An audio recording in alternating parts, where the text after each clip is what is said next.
नमस्कार मंडळी, मी निखिल काटे लोकसंवाद मराठीच्या राजकीय कट्ट्यावरती सर्व प्रेक्षकांचं सहर्ष स्वागत करतोय.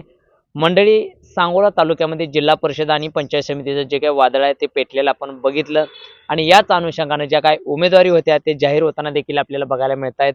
आणि याच अनुषंगाने उद्धव बाळासाहेब ठाकरे गट या जिल्हा परिषद आणि पंचायत समितीमध्ये खऱ्या अर्थाने कशा पद्धतीनं ही निवडणूक हाताळणार आहे याचसाठी आपल्यासोबत आज जिल्हा प्रमुख युवा सेना जिल्हा प्रमुख गणेश इंगळे हे आपल्यासोबत आहेत आणि त्यांच्या माध्यमातून सांगोला तालुक्यामध्ये उभाटाची जी काही रणनीती आहे की कशा पद्धतीची आहे ह्या खरं तर गोष्टी आपण त्यांच्या माध्यमातून जाणून घेणार आहे. इंगळे साहेब, जिल्हा परिषद आणि पंचायत समितीचं वादळ पेटलेलं आहे आणि याच अनुषंगानं उभाटा गट सांगोल्यामध्ये जिल्हा परिषद आणि पंचायत समितीच्या अनुषंगानं रणनीती असेल, तुमचा अजेंडा असेल, कशा पद्धतीने तुम्ही नियोजन केलेलं? आता तुम्ही रणनीती म्हणसाल तर रणनीती तुम्हाला ते समोरच दिसेल. कारण रणनीती कधीही रणांगणामध्ये दाखवून द्यायची नसते की आम्ही बरं. जे काय करतोय ते. हं.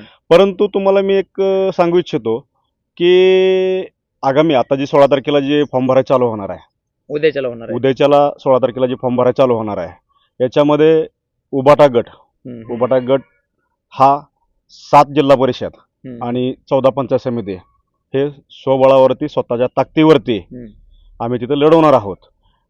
जर समजा शरदचंद्रजी पवार साहेब या पक्षाबरोबर जर आमची आघाडी झाली, ठीक, नाही झाली तर आम्ही स्वतंत्र हे 7+14 ह्या जागा आम्ही लढवणार आहोत.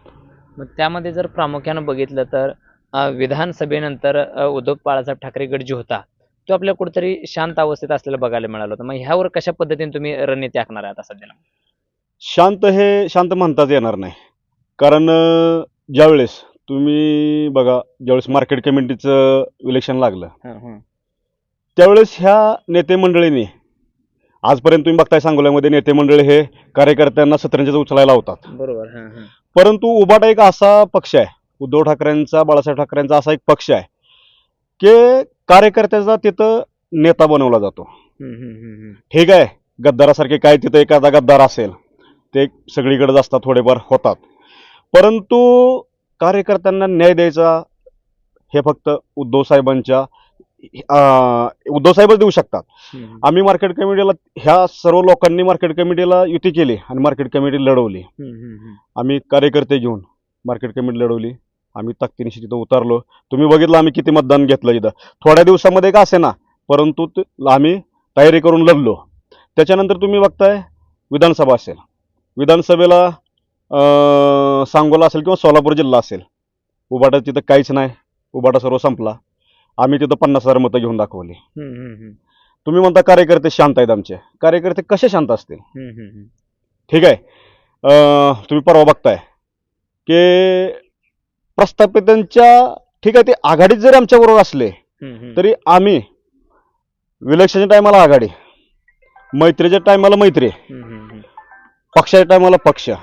शेतकऱ्यांना न्याय देण्यासाठी आमचे तिथं 3 कार्यकर्ते, सुभाष असेल, शंकर मेटकरी असेल आणि तिसऱ्याचं नाव सचिन, हे 3 जण कारखान्यावर, तुम्ही बघितलं धाराशिव कारखान्यावरती ते तिथं कार्यकर्ते आमचे 5 दिवस उपोषणला होते. जोपर्यंत 300 रुपये दर वाढीव भेटत नाही तोपर्यंत कार्यकर्ते मागे हटले नाहीत. मग तुम्ही कसं म्हणता कार्यकर्ते आमचे शांत आहेत? मग आता ह्या संदर्भात तुमची जिल्हा परिषद आणि पंचायत समितीच्या अनुषंगानं काही कार्यकर्त्यांशी चर्चा झाली आहे का? कार्यकर्ते माझी चर्चा झालेली आहे. हे शिवसेनेचे पदाधिकारी, जे आत्ता जे काही पदाधिकारी आहेत, तालुका प्रमुख असतील, तालुका प्रमुख नंतर आपले जे सगळे जे पदाधिकारी असतील, शिवसेनेचे वरिष्ठ असतील किंवा खालचे पदाधिकारी असतील किंवा माझे पदाधिकारी असतील आणि युवा सेनेचे पदाधिकारी असतील, ह्या सर्वांचा मेळ घालून हे आम्ही निवडणूक तिथं ताकदीनिशी, पूर्ण ताकदीनिशी निवडणूक आम्ही लढवणार आहोत. आणि लढवणार आहोत हे तर लढवणार आहोत, परंतु तिथं आम्ही जिंकूनही दाखवणार आहोत. पण त्यामध्ये जर बघितलं तर सांगोल्यामध्ये उबाटा गट जे आहे त्यामध्ये जी असणारी जी काही कार्यकारिणी असेल, जी मंडळी आहे, खरं तर कुठं आपल्याला सक्रिय जास्त असलेली बघायला भेटत नाही. ह्याच्या पाठीमागे काही कारण आहे का? सक्रिय हे तुमच्या दृष्टिकोनात दिसतं, पण तुम्हाला आताच उदाहरण दिलं ना, सक्रिय कसे नाहीत. ठीक आहे, प्रत्येकाला थोडं व्याप असतंय. आणि सर्वात महत्वाचा, उबाटाचा कुठलाही कार्यकर्ता सक्षम नाही. आधी त्याला त्याचं घर बघावं लागतंय, परपंच बघावं लागतंय. उबाटामध्ये कोणताही पदाधिकारी स्वावलंबी नाही. स्वतःचा उद्योगधंदा नाही. स्वतःची शेतीवाडी भानगडी करून पक्ष चालवावा लागतो आणि आम्ही त्यातून पक्ष चालवतो. आणि तुम्ही म्हणता शांत शांत, आता तुम्हाला मी उदाहरण दिलं, कारखान्यासमोर आमचे पदाधिकारी 5 दिवस इथं आमरण उपोषण केलं. शेतकऱ्यांना अशी लढाई लढून त्यांच्या घामाचं दाम त्यांना मिळवून दिलं. मग शांत कसे? मग आता यामध्ये जर बघितलं तर सांगोल्याची निवडणूक खरं तर एकतर्फी होण्याच्या मार्गावरती आहे.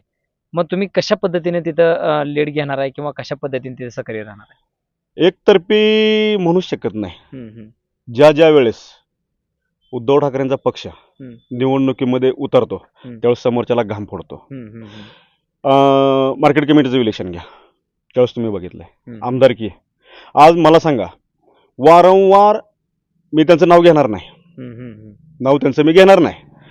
त्यांनी आज पण भाषणामध्ये बोलतात की सांगोला तालुक्याचा रेकॉर्ड आहे, जास्त वेळा आमदार निवडून येण्याचा रेकॉर्ड आहे, हे अख्ख्या देशालाही माहित आहे. आणि पडण्याचंही रेकॉर्ड हे अख्ख्या जिल्ह्याला माहित आहे, सांगोल्याला माहित आहे, महाराष्ट्राला माहित आहे, देशाला माहित आहे.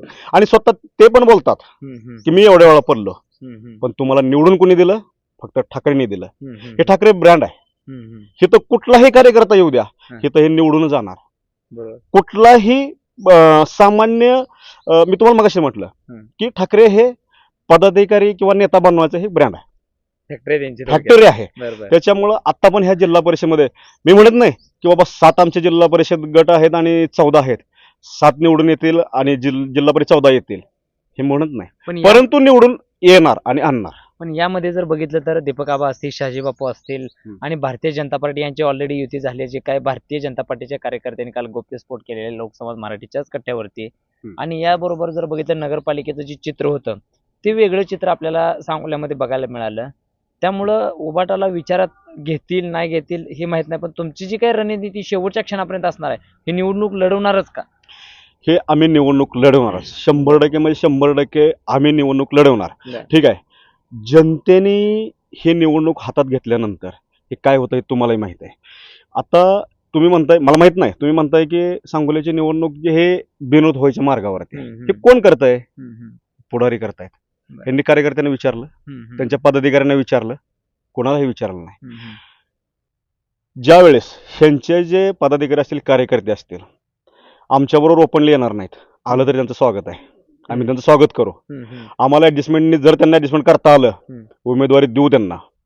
आणि आम्हाला माहित आहे जरी त्यांना उमेदवारी नाही दिली तरी ते आतून आम्हाला सहकार्य करणार, हे आम्हालाही माहित आहे. त्याच आमच्या ठाकरेंच्या शिवसैनिकांवरती, पदाधिकाऱ्यांवरती आणि सांगोल्याच्या जनतेवरती आम्ही तुम्हाला हे निवडणूक जिंकून दाखवू. पण यामध्ये आता तुमचे 7 जिल्हा परिषद सदस्य आणि 14 पंचायत समितीचे जे काही उमेदवार असणार आहेत, यांची काय चाचपणी किंवा ती तयार झालीत का? कारण उद्यापासून अर्ज भरायला सुरुवात होते. हे आमचे जे आम्ही उमेदवार उभा करणार आहोत ते आमची चाचपणी झालेले आहे.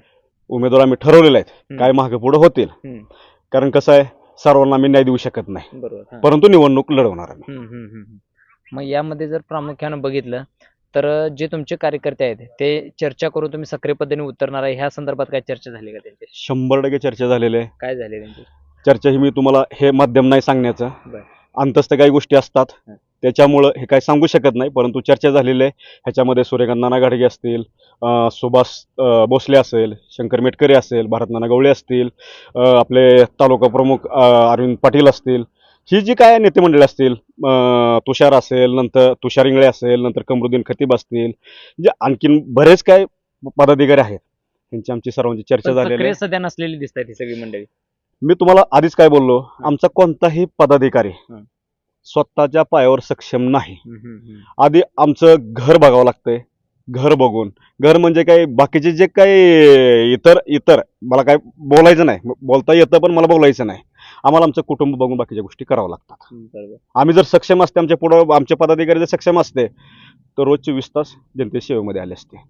परंतु ज्यावेळेस आमचे पदाधिकारी घरातून बाहेर पडतात त्यावेळेस तुम्ही प्रत्येक वेळेस बघितलेलं आहे की आता ज्यांनी पडण्याचा विक्रम ज्यांच्या नावावर केलेला होता त्यांना निवडून आणण्याचं काम कुणी केलं हे तुम्हालाही माहित आहे, हे आमच्या पदाधिकाऱ्यांनीच केलं. आणि आता जिल्हा परिषद पंचायत समिती तुमच्या समोरच दिसेल. आता महाविकास आघाडी बघितलं तर तुमची त्या संदर्भात चर्चा काय झाली आहे का? महाविकास आघाडीच्या काही मंडळी, महाविकास आघाडी आम्ही त्यांच्याकडे जात नाही. त्यांना जर युती करायची असेल येतील आमच्याकडे, मिळून युती करू. आघाडी करू, युती नाही आघाडी करू. हम्म. आणि ठीक आहे, मानसन्मानाने आघाडी झाली ठीक, नाही झाली तर आम्ही लढवणारच आहे. 100% मग 100% लढवणार आहोत आम्ही. तर मंडळी आपल्यासोबत हे युवासेना जिल्हा प्रमुख गणेश इंगळे होते आणि त्यांनी सांगितले की सांगोला तालुक्याची जी काय जिल्हा परिषद आणि पंचायत समितीची जी काही निवडणूक होणार आहे ती पूर्ण ताकदीने उभाटा त्या ठिकाणी लढणार आणि निवडून सुद्धा येणार आहे, अशा पद्धतीची खरं तर भूमिका त्यांनी या ठिकाणी व्यक्त केलेली आहे. धन्यवाद.